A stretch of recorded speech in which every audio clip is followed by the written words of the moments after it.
we have Lisa Frankenstein. Now, I know this was your first time seeing it. I did see it before. I'll give a little synopsis of it, and I'm just curious to hear your take on it, because it takes place in 1989. So again, I'm dating myself. I was around. I was a kid. I was 10 going on 11.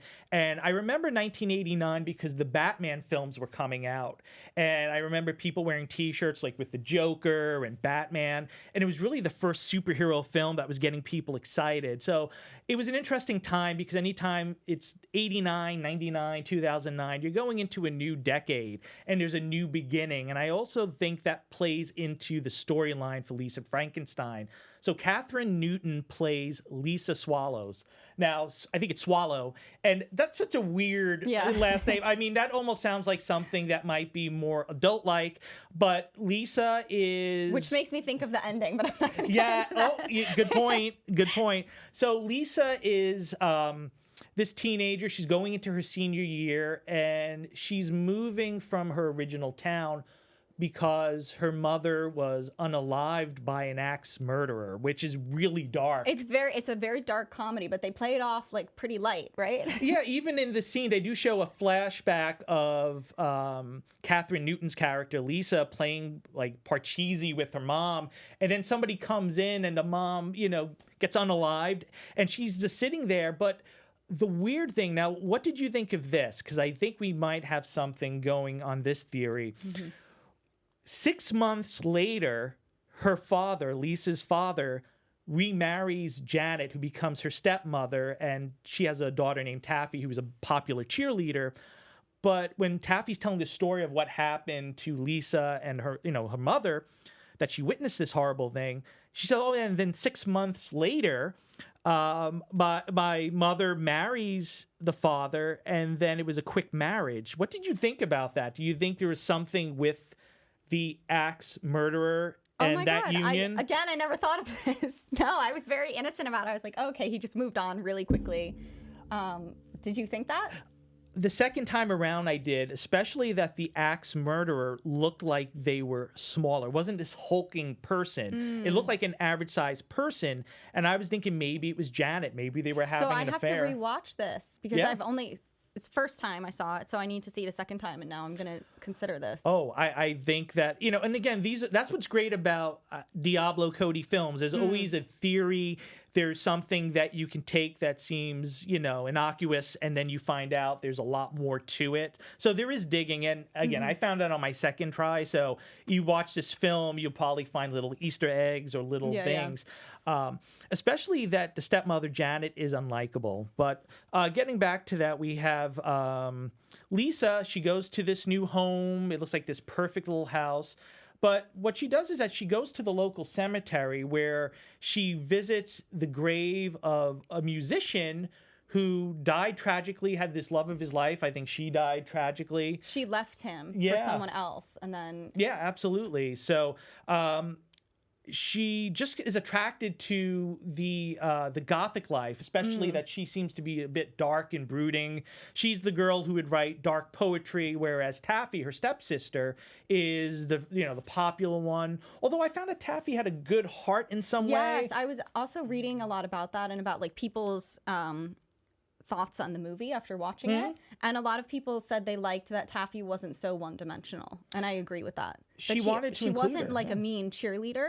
She had like that teenage edge to her, but she wasn't really a bad person. She wasn't. I mean, she certainly included her, and that's a good departure. And I think that also plays on female empowerment, that she has the popular stepsister who's really nice and encouraging her. I'm very protective of her, and I want her to make friends with the right people. No punks, trenchies, or deaf clowns. Though she is a bit, self-serving in some ways. They definitely show that female competition in this movie as well, and in that teenage age group, because Taffy, spoiler alert, ends up getting with one of the guys that that Lisa is going to, that she was going to give herself to. You knew I liked him, and you went after him on purpose. You just gave it out like a cheese cube from Hickory Farms. And traveling a little bit back, when the cemetery that she visits, where there's this young tragic figure from the 19th century, a bolt of green lightning, which is interesting because Frankenstein is green, hence maybe Lisa Frankenstein, but it strikes the grave and it brings him back as a zombie. So he visits her. That's my dad's shoe phone. We got it for free with a subscription to Sports Illustrated. And I thought one thing that was a bit cruel is like she said, oh no, when there's a point, and I'm sorry, I'm time traveling on this one, but when she was at the grave, she mentioned about, oh, I wish I could be with you. And then when he's there, he came from death to be with her. She says, oh no, I meant not with you. I wanted to be down there. So now you have this, romantic figure. He travels like through time and space, and he's a zombie. Granted, he's somewhat attractive underneath the makeup, but he's gruesome. And then she says, no, I wish I was dead. I wish I was under the ground. Which kind of foreshadows. I don't want to give anything away. And what happens is that we find that to kind of bring him back into humanity, that they need to do things which you imagine the original Frankenstein, you need to piece him together, let's say. And we'll leave it at that. I thought, and there is a tanning bed involved. I just want to add that little fun thing, which is very 80s. Which is very 80s. Having a tanning bed that Taffy's mom Janet won somehow, sweepstake. So, what did you think of the film? This is your first time. Were there any scenes that really stuck out for you? I think. Well, I don't want to give away the ending, but certainly the ending stuck out as far as her romantic interest, and then. Lisa finds her sister Taffy in bed with her romantic interest. Not on purpose, I swear I would never do that to you. Then something happens, and I don't want to share it because you guys should watch it. Yeah. But it's certainly like dark. Like, whoa, I wasn't expecting that. So that was a memorable scene. I also just really liked, like I was saying, the whole relationship between Lisa and Taffy throughout the movie. And I loved the costumes and the colors and the set. Like, just all of that was really cool.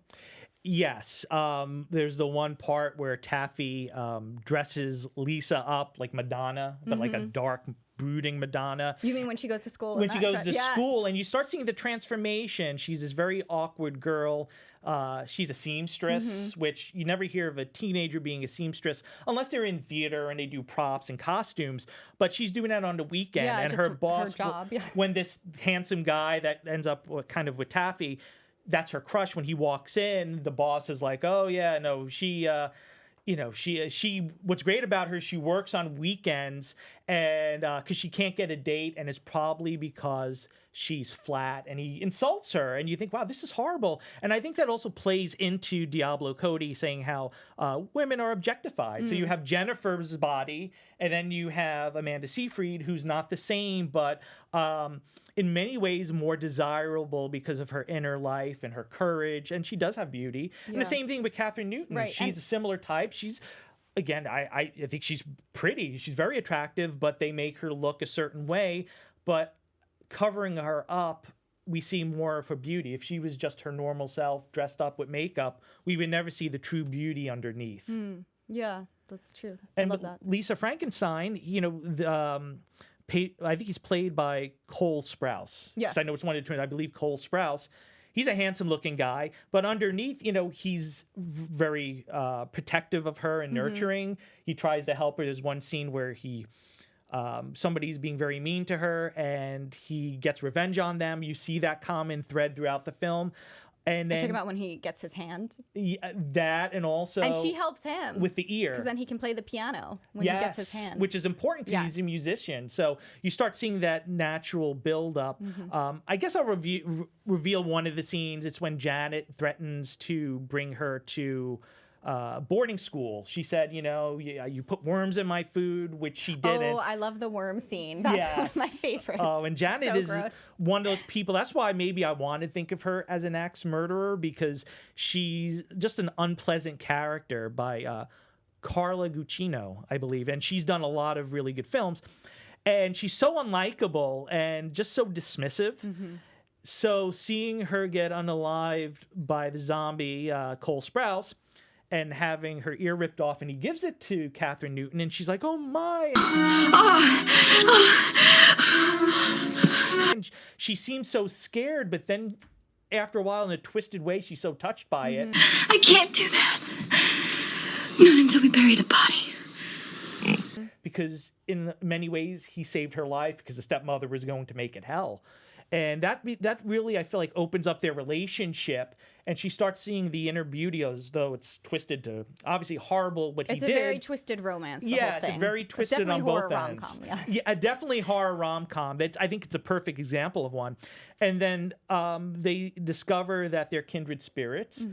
And then when you remember with Taffy, that scene, certain things just build up, and the ending I like too. I can imagine to some people who don't like that ending, but I think it's perfect because it tells the rest of the tale at that end, and you could figure out what happens after that. Yeah. So that's what I like about it. I did read that Diablo Cody stated this is set in the same universe as Jennifer's Body, so I thought that was interesting. I like that. That's very Quentin Tarantino, where he has a universe where you have movies in his universe that are just movies, and then movies that are real events in his universe. So I do enjoy when somebody has a body of work and it's all interconnected. I thought that was really cool. So well, those are two really good films. I wish we had Adam and Allison. They couldn't be here today, but I'm sure they would have picked two really good films. But guys, what do you think? What is your favorite horror rom-com? Do you have a favorite horror rom-com? Are you going to check out Jennifer's Body? Have you seen it? What's your favorite scene? Same applies to Lisa Frankenstein. Guys, thank you so much for coming down the rabbit hole with us. Please like and subscribe. We hope you enjoy the twisted romances that we've laid out for you, and tell us if there's any others that we should also check out. Thanks a lot, friends.